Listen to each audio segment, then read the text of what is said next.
फर्ज़ मोमिन जे मथा क़ादिर कई आहे नमाज़ हो छॾ बहाना उथ अदा करे रब अज्ञान बेड़त नियाज़ छॾ बहाना उथ अदा करे रब अज्ञान बेड़त नियाज़ फर्ज़ मोमिन जे मथा क़ादिर कई आहे नमाज़ हो छॾ बहाना उथ अदा करे रब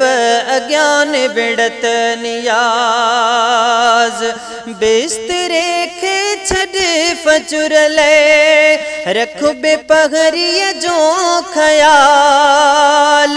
बिस्तरे खे छॾ फजुर ले रख बेपहरीअ जो ख़याल पढ़ टे पहरी सिज लथो तूं आ इशा में रब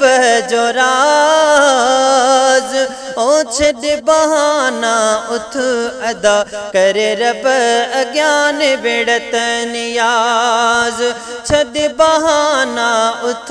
अदा करे रब अज्ञान बेड़त नियाज़ लुत्फ़ लख तो ते थिया जे गणण गाइण खां घणा लुत्फ़ लख तो ते थिया जे गणण गाइण खां घणा थी न बेफ़रमान रब जो पढ़ सजी सारे नमाज़ हो छॾ बहाना उथ अदा करे रब अज्ञान बेड़त नियाज़ फर्ज़ मोमिन जे मथा क़ादिर कई आहे नमाज़ छॾ बहाना उथ अदा करे रब अज्ञान बेड़त नियाज़ हथ खणी अल्लाह अकबर चओ तरब खुश थो थिए हथ खणी अल्लाह अकबर चओ तरब खुश थो थिए सिर रखी सजदे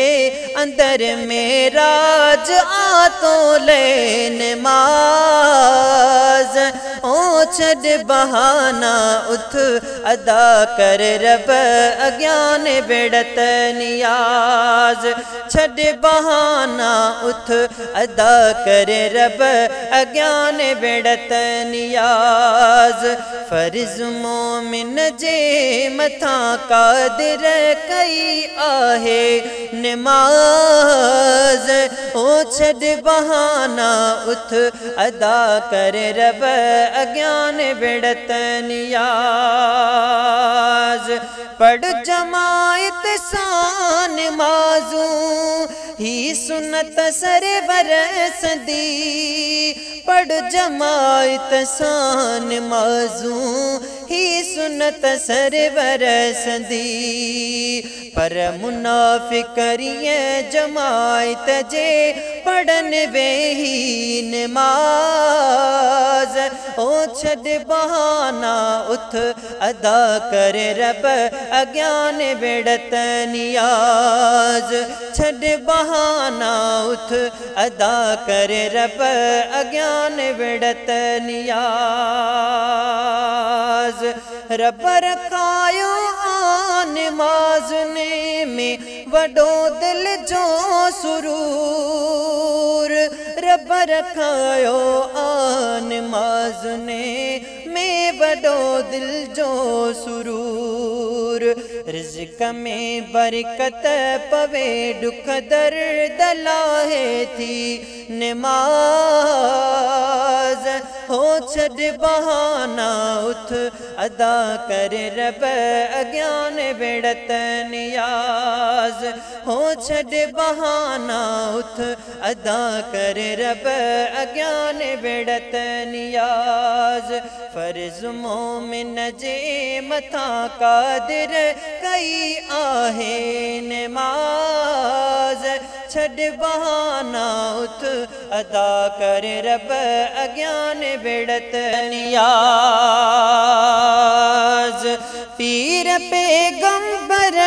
पढ़ी व्या गौस कुतुबन पिण पढ़ी पीर पैगंबर पढ़ी व्या गौस कुतुबन पिण पढ़ी ॾिसो हुसैन करे भला में किए पढ़ी सारे नमाज ओ छॾ बहाना उथ अदा करे रब अज्ञान बेड़त नियाज छॾ बहाना उथ अदा करे रब अज्ञान बेड़त नियाज फर्ज मोमिन जे मथा कादिर कई आहे नमाज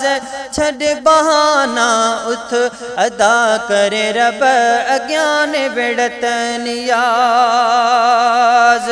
ठागे ठागे करे वुज़ूई ठागे ठागे पढ़ नमाज ठागे ठागे करे वुज़ूई ठागे ठागे पढ़ नमाज पढ़ज इत्मीनान सां ऐं कीन थी तूं जल्दबाज़ ओ छॾ बहाना उथ अदा करे रब अज्ञान बेड़त नियाज छॾ बहाना उथ अदा करे रब अज्ञान बेड़त नियाज छॾ बहाना उथ अदा करे रब अज्ञान बेड़त नियाज फर्ज मोमिन जे मथा कादिर कई आहे नमाज छॾ बहाना उथ अदा करे रब अज्ञान बेड़त नियाज।